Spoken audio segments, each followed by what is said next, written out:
नमस्कार, मी अमोल शिर्के. संगमनेर अकोले टाइम्स न्यूजमध्ये सर्व प्रेक्षकांचं स्वागत करतोय. खरं तर आज वातावरण पण फार छान आहे, पाऊस पडतोय आणि मी एका कामानिमित्त निघालो होतो पुण्याला. संगमनेर सोडलं आणि चन्नापूरच्या टोल नाक्यावर आलो. या ठिकाणी आमचे मित्र युवा उद्योजक अमोल बोराडे यांची गाडी दिसली. त्यांना फोन केला, अमोलजी कुठे चालले आहात? अमोलजी बोलले पुण्याला. मग काय, त्यांना माझ्या गाडीत घेतलंय आणि आता सोबत प्रवास करतोय. खरं तर अमोल बोराडे हे शिर्डी लोकसभा मतदारसंघाचे खासदार भाऊसाहेब वागचोरे यांच्या नात्यातील आहेत. मात्र भाऊसाहेब वागचोरे यांनी उद्धव साहेबांच्या शिवसेनेला सोडचिठ्ठी दिल्यानंतरही अमोल बोराडे हे उद्धव साहेबांच्या शिवसेनेशी एकनिष्ठ राहिलेले आहेत. खरं तर हा का एकनिष्ठ राहिले, का बरं वागचोरे साहेबांसोबत नाही गेले, असे अनेक प्रश्न माझ्यासह नुसते अकोले तालुक्याला नाही, संगमनेर ला नाही, पूर्ण शिर्डी लोकसभा मतदारसंघ आणि राज्याला पडलेले आहेत. आणि आज योगायोग म्हणून अमोलजी माझ्यासोबत आहेत. अमोलजी, संगमनेर अकोले टाइम्समध्ये तुमचं स्वागत करतो. धन्यवाद अमोलजी. मलाही तुमच्याबरोबर येऊन आनंद वाटला. खरं तर अनेकांना प्रश्न पडला आहे, भाऊसाहेब वागचौरेंनी उद्धव साहेबांना सोडचिठ्ठी दिली आणि अमोल बोराडे त्यांच्यासोबत जातील असं सर्वांना वाटत होतं. मात्र तुम्ही उद्धव साहेबांसोबत एकनिष्ठ राहिलात, काय कारण आहे? आणि याला जोडून माझा महत्त्वाचा प्रश्न आहे. खरं तर वागचौरे साहेब हे दुसऱ्यांदा खासदार झाले. त्यांच्या दोन्ही खासदारकीच्या निवडणुका आम्ही जवळून बघितल्या. त्यांच्या अनेक प्रसार यंत्रणाही तुम्ही हाताळल्या. ते तुमचे नात्याने काय लागतात हे पण आमच्या प्रेक्षकांना सांगा. वागचौरे साहेबांचं तुमचं नातं काय आहे? अमोलजी, भाऊसाहेब वागचोरे साहेब हे आमच्या कुटुंबाचे आधारवड आहे, आमचे आधारस्तंभ आहेत. माझ्या वडिलांचे ते सख्खे मामा आहेत, माझ्या आजीचे सख्खे भाऊ आहेत. नात्याने मी त्यांचा नातू लागतो आणि माझे ते आजोबा लागतात. आणि तुमचा जो पहिला प्रश्न आहे त्याचं मी उत्तर तुम्हाला देऊ इच्छितो की वागचोरे साहेबांनी ज्या वेळेला शिंदे साहेबांबरोबर जाण्याचा निर्णय घेतला त्यावेळेला आदरणीय पक्षप्रमुख उद्धव ठाकरे साहेब यांच्यावरती माझी एक श्रद्धा झडली.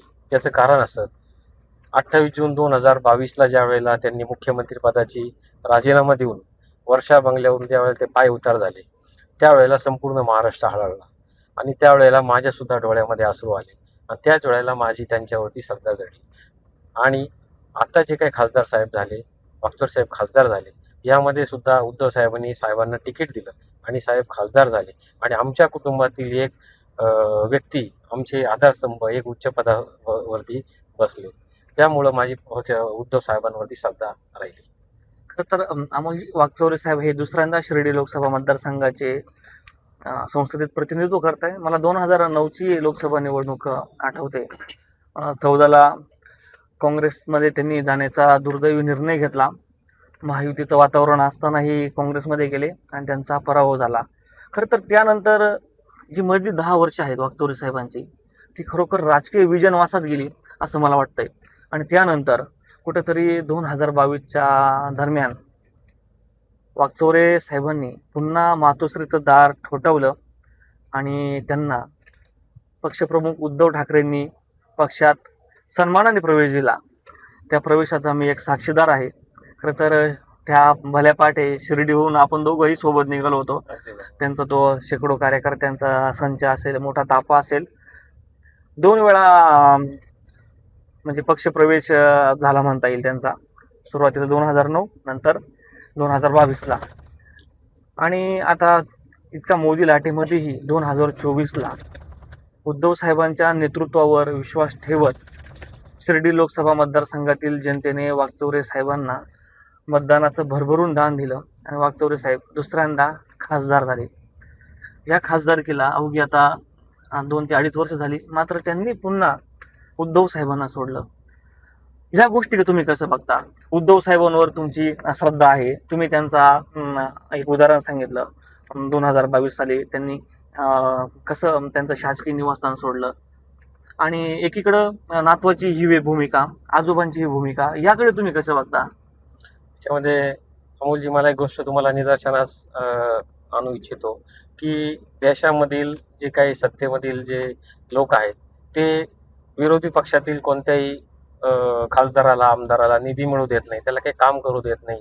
कदाचित वागचौरे साहेबांचा हा लोकांसाठी समाजाच्या दृष्टीने ज्या लोकांनी मतदान केलं आणि मतदारसंघासाठी त्यांनी घेतलेला हा निर्णय असावा असं मला वाटतं.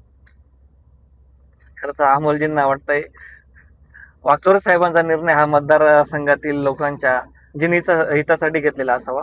खरं तर अमोलजी, वागचौरे साहेबांनी आता एकनाथ शिंदेच्या शिवसेनेत प्रवेश केला.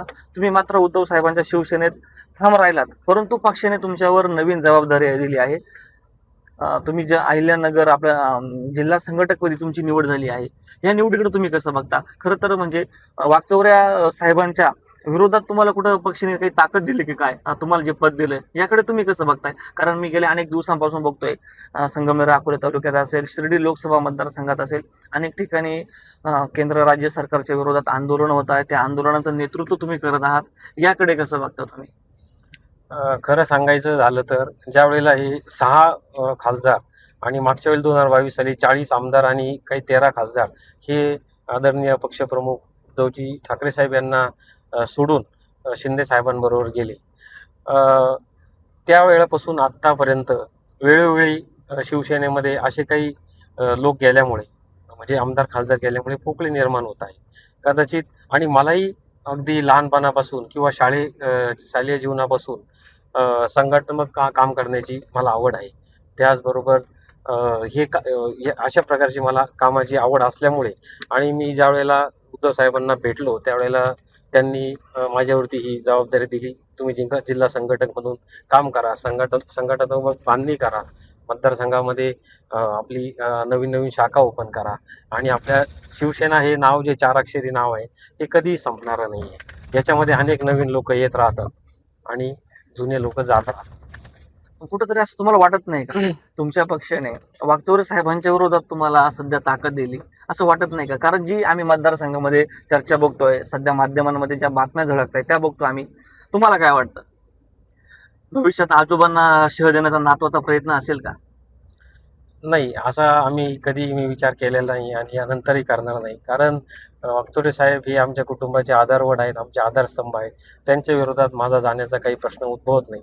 परंतु मला काही काम करण्याची जी संधी आहे ती मला आदरणीय पक्षप्रमुख उद्धव ठाकरे साहेबांनी मला दिली आणि जिल्हाप्रमुख सचिन कोते साहेब असतील, जगदीश चौधरी साहेब असतील, यांनी पण माझ्यावरती विश्वास टाकून मुंबईतील वरिष्ठ मंडळांनी माझ्यावरती ही जबाबदारी दिली. ती जबाबदारी मी नीटपणे पेलण्याचा 100% प्रयत्न करणार आहे. तर अमोलजींची उत्तरे फारच छान आहेत. प्रेक्षकांना किती पडतात हे मला माहीत नाही.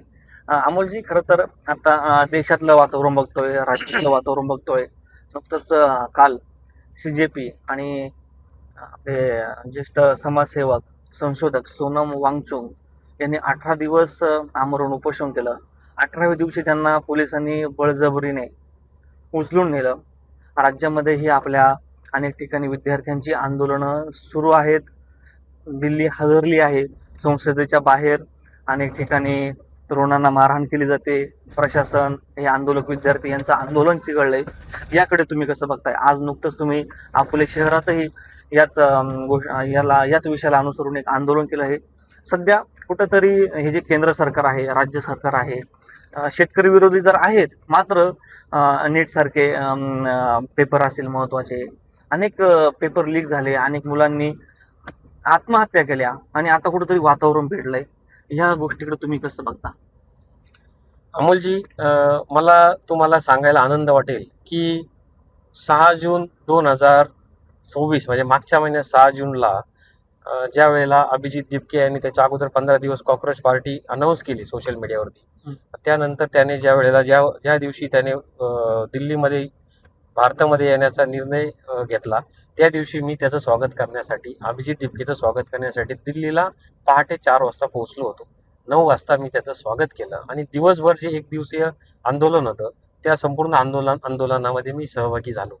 त्याचं कारण असं की आज जे काय मुलं आहेत, आज माझे मुलं आहेत, तुमचे पण मुलं आहेत, या सर्व जे मुलं अभ्यास करून त्यांचे पालक त्यांच्यावरती खर्च करतात आणि ही एक्झाम द्यावी लागते आणि त्यामध्ये हा सगळा घोटाळा, हा नीट चा जो म्हणजे जिथून MBBS मुलं घडणार आहे त्याचा हा घोटाळा तिथे झाला, पेपर फुटला. आता त्याचे कारण अनेक असतील, परंतु हे कुठंतरी थांबलं पाहिजे याची एक जबाबदारी घेऊन आदरणीय धर्मेंद्र प्रधानजी यांनी राजीनामा द्यायला पाहिजे होता, असं माझंही मत आहे. आणि या भारतातील जवळजवळ 90% लोकांचं असं मत झालेलं आहे. अमोलजी, कालचं आंदोलन मी बघितलं. अनेक विद्यार्थ्यांना पोलीस यंत्रणा असेल अमानुषपणे लाठीचार्ज करताना दिसतंय. महिलांना नाही सोडलं, मुलींना सुद्धा आहे बेदमपणे मारहाण केली आहे. या गोष्टीकडे तुम्ही कसं बघता? कुठंतरी हे सरकार हुकुमशाही पद्धतीने वागतं का नाही? जो माणूस उपोषण करतोय त्याच्या परवानगीशिवाय ठीक आहे, हायकोर्टाने आदेश दिले होते. त्यांची प्रकृती खराब आहे, त्यांना उपचाराची गरज आहे. मात्र त्यांची स्वतःची सोनम वांगचुक यांची भूमिका नव्हती की मला रुग्णालयात भरती करावं. एरवी त्यांच्या पत्नीचाही त्यामध्ये काही त्या विचारपूस न करता परस्पर त्या पद्धतीने उचलून नेले. कुठंतरी देशात हुकुमशाहीचा उदय होतो की काय? काय वाटतं तुम्हाला? म्हणजे मी खरं तर तुम्हाला धन्यवाद यासाठी देईल की कुठंतरी एक पत्रकारितेचा चौथा स्तंभ जिवंत आहे असं मला तुमच्या बोलण्यातून दिसतंय.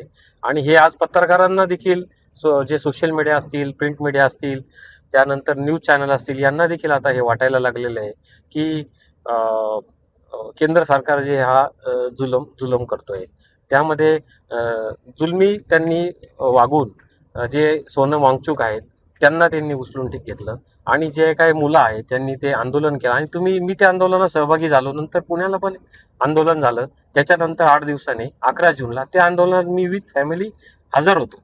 आणि मला फक्त हे बघायचं होतं की या आंदोलनात जे लोक येत आहेत हे खरोखर, मी अक्षरशः बघितलं, हे खरोखर जे व्हिक्टीम आहेत, ज्यांना त्रास झालेला आहे, असे सगळे मुलं मुली आणि त्यांचे पालक, अगदी छोट्या बाळांना घेऊन, काही लोक जे छोटे बाळ घेऊन आले होते, त्यांचं असं म्हणणं होतं की उद्या भविष्यात जाऊन आमच्या मुलांना या सगळ्या एक्झाम वगैरे द्यायच्या आहेत, तर त्यांना उद्या ही सगळी शिक्षण व्यवस्था सुधारली पाहिजे, यासाठी आम्ही हे आंदोलन करतोय. मी त्या आंदोलनाचं एक आंदोलनकर्ता म्हणून मला त्याचा आनंद वाटतो. आणि निश्चितच तुम्ही म्हटल्याप्रमाणे हे सरकार जुलमी वागत आहे. अमोलजी, खरं तर तुम्ही आता तुमच्या व्यवसाय क्षेत्रामध्ये फार मोठी प्रगती केली आहे. मी तर आमच्या सर्व प्रेक्षकांनाही सांगू शकतो, अमोल बोराडे हे आमच्या कळसमध्ये साई अर्पण नावाची गॅस एजन्सी सर्वात जास्त मी तर म्हणेल. अमोलजी, भरपूर ग्राहक असतील आपल्या. 30,000 प्लस ग्राहक आहेत. 30,000 प्लस ग्राहक आहे. आणि त्यानंतर त्यांनी महिंद्रा ट्रॅक्टर, हो. बरोबर ना? हो. महिंद्रा ट्रॅक्टरची त्यांची एजन्सी आहे. ते एजन्सी फार जोरात सुरू आहे. नुकताच त्यांना एक गोवामध्ये फार मोठा एक प्रोग्राम झाला. त्या प्रोग्राममध्येही त्यांचा सन्मान करण्यात आला. अमोलजी, तुमच्या बाबत मला काही व्यक्तिशः प्रश्न येतो. राजकीय या गप्पांकडे अंतिम टप्प्यात मी येईलच, परंतु आता थोड्या तुमच्या राजकीय सामाजिक मला जीवनाकडे यायचं आहे. अमोलजी, तुमचं प्राथमिक शिक्षण कुठं झालं? कशा पद्धतीने झालं? तुम्हाला या राजकीय सामाजिक क्षेत्राची आवड कशी निर्माण झाली? पहिली ते दुसरी माझं जे गाव आहे, माझं जन्मगाव चंदनापुरी, तालुका संगमनेर, इथे मी शिक्षण घेतलं जिल्हा परिषदमध्ये.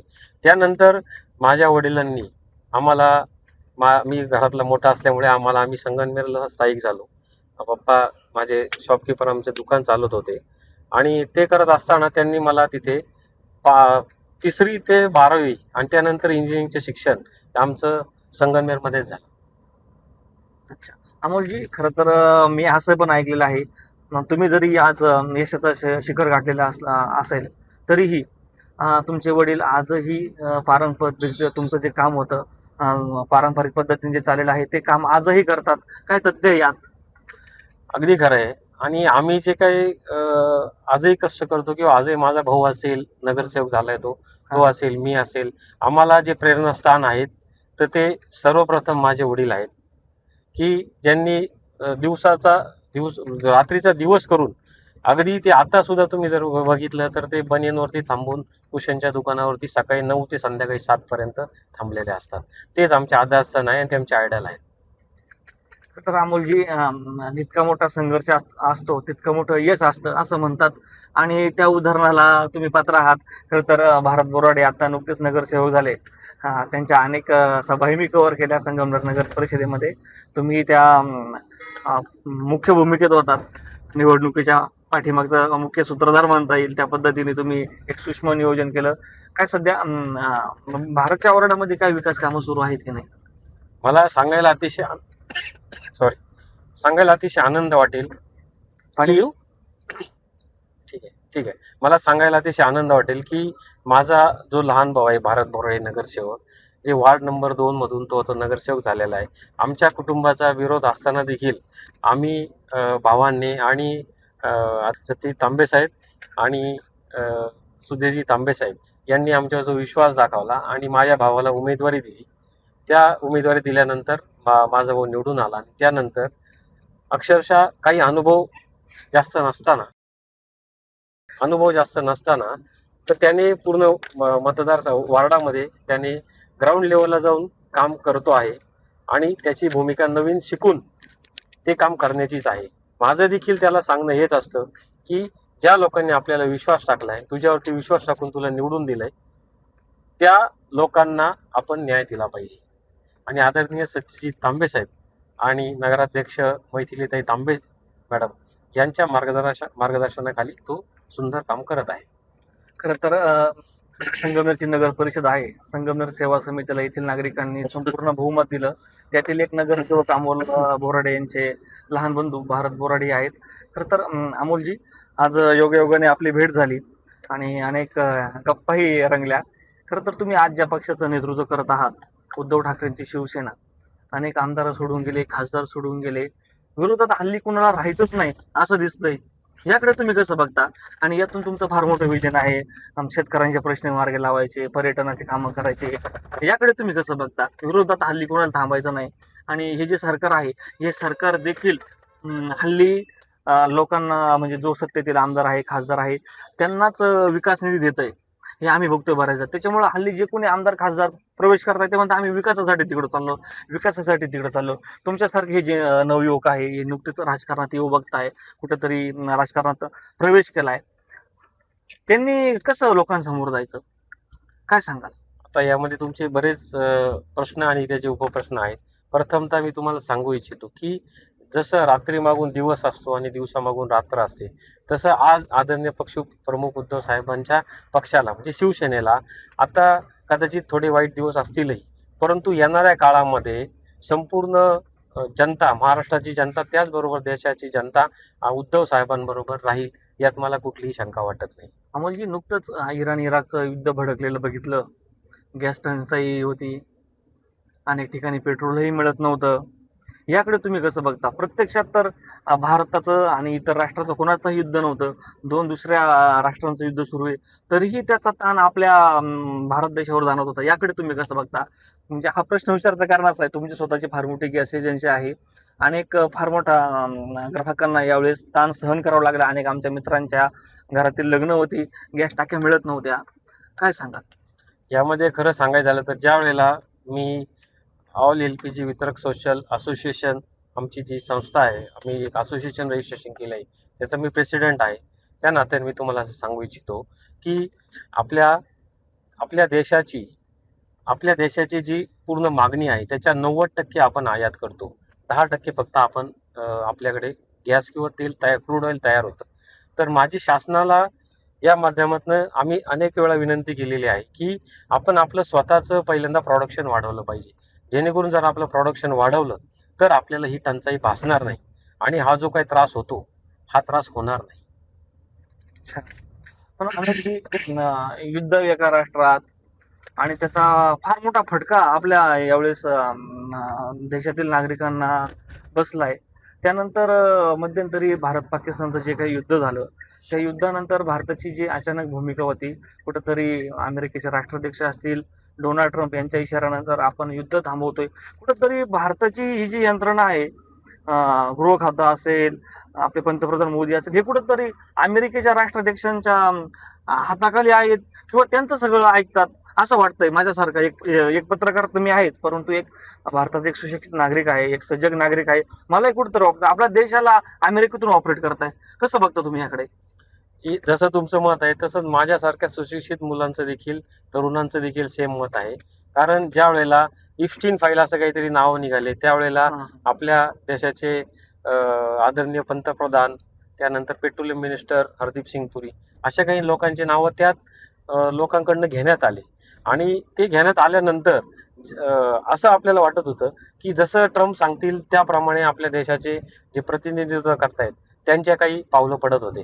त्यामुळं ही सुद्धा फार मोठी शंकेला वाव आहे की असं कुठंतरी काहीतरी कुठंतरी पाणी मुरतंय. आणि आपल्या देशाची ज्या वेळेला अशी कोणती एखादी आणीबाणी, जशी आता इंधनाची आणीबाणी आली, त्यानंतर पूर्ण देशामध्ये कल्लोळ माजला. तर असं व्हायला नाही पाहिजे. त्यासाठी शासनाने, केंद्र सरकारने, महाराष्ट्र शासनाने पावलं उचलली पाहिजे. खरं तर अमोलजी, मला 2014चा तो काळ आठवतोय. आठवती बार मोदी सरकार असं म्हणत सोशल मीडियावर प्रचंड जाहिरातबाजी करून मोदी सरकार सत्तेत आलं. मात्र त्याचाच आता सोशल मीडियावर सर्वाधिक उलटा परिणाम मला या मोदी सरकारच्या विरोधात दिसतोय. खरं तर जे आपल्या देशाचे विरोधी पक्षनेते आहेत, राहुल गांधी आहेत, यांची प्रचंड क्रेज सध्या तरुणांमध्ये दिसून येते. काय वाटतं तुम्हाला याबाबत? एक खरं तर राहुल गांधी हे आहेत, उच्च शिक्षित आहेत, परदेशात त्यांचं शिक्षण झालेलं आहे आणि गांधी घराण्याला फार मोठा राजकीय वारसा आहे. अनेक त्यांचं कुटुंब अपघातांमध्ये उद्ध्वस्त झालं. दिल्लीमध्ये मी त्या म्युझियमला गेलो होतो मध्यंतरी. इंदिरांची रक्ताने माखलेली साडी बघितली. राजीवजींचा जो अपघात घडून आला बॉम्बस्फोटात, तर त्यांचेही मी ते कपडे बघितले. काय बघता, येणारा काळ कसा राहील? खरं तर आता हा खरं तर इतिहास आहे. आपण राजीव गांधी असतील, आपल्या आदरणीय इंदिरा गांधी असतील, नेहरू असतील, यांना फक्त आपण पुस्तकात वाचत आलेलो आहे. आणि गेली 50 ते 60 वर्ष त्यांनी देशासाठी योगदान दिलेलं आहे. जीवाची आहुती देऊन त्यांनी योगदान दिलेलं आहे. आणि 2014ला ज्या वेळेला आदरणीय मोदी साहेब सत्तेमध्ये येणार होते, त्याच्या अगोदर एक प्रकारे अशी प्रतिक्रिया पूर्ण देशामध्ये उमटत होत्या. सोशल मीडिया त्यावरती प्रचंड प्रमाणात काम करत होतं. आणि मोदी साहेबांना आपणही सर्वांनी मदत करून त्यांना निवडून आणलेलं आहे. त्याचा एक भाग मी पण होतो की मोदी साहेब सत्तेत आले पाहिजेत किंवा देशामध्ये बदल घडला पाहिजे. आणि त्यावेळेला निश्चितच राहुल गांधी यांना खूप ट्रोल करण्यात आलं. आणि माझ्यासारख्या सर्वसामान्य तरुणांना पण असं वाटायचं की असे आलू डालो, असे सोना निकलो, अशा छोट्या छोट्या क्लिप्स ट्रिम करून त्या चालवल्या जात होत्या. आणि त्या चालवल्यामुळं लोकांना असं वाटत होतं की नाही, राहुल गांधी म्हणजे पप्पू आहेत, असं लोकांचं एक मत झालं. परंतु आता तीच गोष्ट जे भारतीय जनता पार्टीने हे सगळं सोशल मीडिया, तीच आता त्यांच्यावरती बुमरँग होताना दिसते आहे. आणि एक देशाचं प्रतिनिधित्व करण्यासाठी राहुल गांधी सारखं किंवा अजून कोणी एखादा चांगला उमदा नेतृत्व देशाला मिळेल किंवा अजून असं कोणी मिळेल, अशी लोकांच्या मनामध्ये आता भावना तयार झालेली आहे. आणि ही परिस्थिती आता दिसेल तुम्हाला येणाऱ्या काळात. म्हणजे खरं तर या सर्व गोष्टींना कंटाळून कुठेतरी CJP पार्टीचा जन्म होतोय. अभिजित दिपके सारखा तरुण दिल्लीमध्ये जाऊन आंदोलन करतोय. हा कुठेतरी सध्या म्हणजे हे एक आग आता कुठेतरी लागलेली आहे. भविष्यात त्याचा भडका होईल असं वाटतं का तुम्हाला? नक्की. तुम्ही आता बघा ना, जे भारतीय जनसंघाने, जनता संघ, त्यानंतर जेवढे जसं भीम आर्मी असतील, आपल्या युपी मधील, उत्तर प्रदेशमधील चंद्रशेखर आझाद, हे लोक, त्यानंतर मकवाना म्हणून याचा गुजरातचा एक जण आहे. अशा लोकांनी अनेक आंदोलनं केली आणि त्या आंदोलनामधूनच आपले महाराष्ट्राचे जे जरांगे पाटील आहेत, आंदोलनामधूनच काही गोष्टी घडल्या. आणि ज्या गोष्टीला वाचा फोडायला पाहिजे ती गोष्टीला वाचा फोडली गेली आणि लोकांना त्या गोष्टी पटल्या आणि लोक त्यांच्या मागं उभे राहिलेत. आणि त्यानंतरच ते पक्ष तयार झाले. असा प्रत्येक पक्ष असा आहे की तो आंदोलनामधूनच उभा राहिलेला आहे. BJP हा सुद्धा पक्ष जो आहे हा आंदोलनामधूनच उभा. स्मृती इराणी असतील, तुम्ही त्यांची आंदोलन आठवा. अनेक जे नेते आहेत त्यांचे, आपल्या महाराष्ट्राचे आदरणीय मुख्यमंत्री फडणवीस साहेबांचे आंदोलन आठवा. त्यांच्यासारखा अति हुशार आणि संपूर्ण गोष्टींचं ज्ञान असणारा विरोधी पक्षनेता असा अजूनही त्यांची आठवण होते. मागच्या काही 2014च्या अगोदर त्यांचं विरोधी पक्षनेतेपद त्यांनी कसं भूषवलं, ते सुद्धा आंदोलनातूनच पुढे आले. त्यामुळं नक्कीच उद्या जाऊन कॉक्रोच जनता पार्टी सारख्या या नवीन पक्ष स्थापन होतील आणि लोक त्यांना सहकार्य करतील किंवा लोक त्यांच्या मागे ठाम उभे राहतील. म्हणजे खरं तर मी महाराष्ट्र राज्यात उदाहरण देतो आणि त्यानंतर आपण या मुलाखतीच्या अंतिम टप्प्यात जाऊया. 2024ची लोकसभा विधानसभा निवडणूक मला आठवतीये. ह्या निवडणुकीमध्ये आपली इंडिया आघाडी असेल किंवा राज्यातील महाविकास आघाडी असेल, याला जनतेने भरपूर मतांचं भरभरून दान दिलं आणि 31 ते 32 खासदार महाविकास आघाडीचे निवडून आले. हे निवडून आलेले खासदार म्हणजे हा जनादेश पूर्णपणे महाविकास आघाडीच्या बाजून दिलेला आहे. त्यानंतरची जी विधानसभा निवडणूक होती ती महायुतीने जिंकली. महायुतीने जिंकल्यानंतर कुठेतरी ते जे खासदार विरोधात आहेत, देशामध्ये भाजपला त्यांचं संघटन मोठं दाखवायचं किंवा अनेक बिलं पास करून घ्यायचे आणि मग कुठंतरी आपल्या राज्यातील खासदार फोड, TMCचे खासदार फोड, आता त्यांचं असं कळतंय पंजाबकडे जात आहे ते. कुठेतरी राघव चड्डा ते पण फोडले हो, त्यांनी राघव चड्डा. 7,000. खरं तर राघव चड्डा एक तरुणांमधला क्रेज असलेला चेहरा होता. त्यांची तर खूप भाषणं मी स्वतः ऐकत होतो. मात्र रात्रीतून ते तिकडे गेले आणि सध्या तर मला कुठं दिसत नाही. अमोलजी, मला माझ्या मुख्य प्रश्न यासाठी यायचं आहे, कुठंतरी जनमताचा आदर देऊन या लोकांना जनतेने निवडून दिलं होतं. राज्यातील 32 खासदार असतील, पश्चिम बंगालमधील 17-18 खासदार असतील आणि ते कुठंतरी आज भाजप त्यांना आपल्याकडे घेत आहे. म्हणजे कुठंतरी हा जनमताचा अनादर नाही का?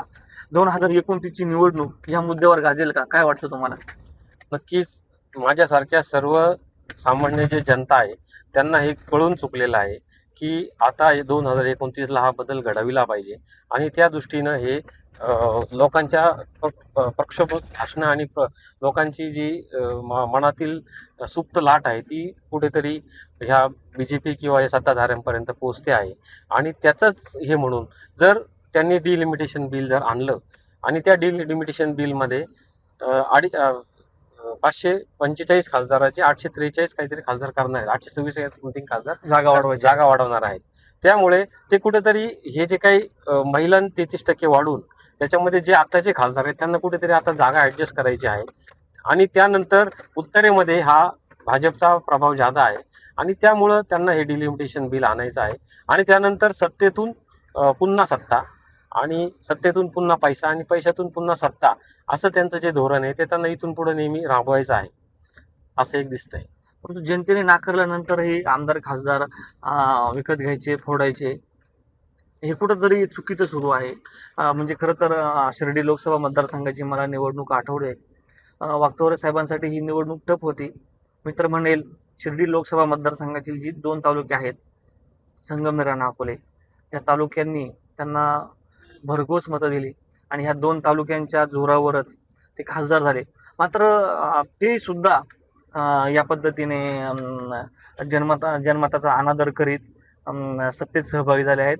असो, येणारा काळ जो आहे, येणाऱ्या 2029ची निवडणूक आहे ती फार वेगळी असेल.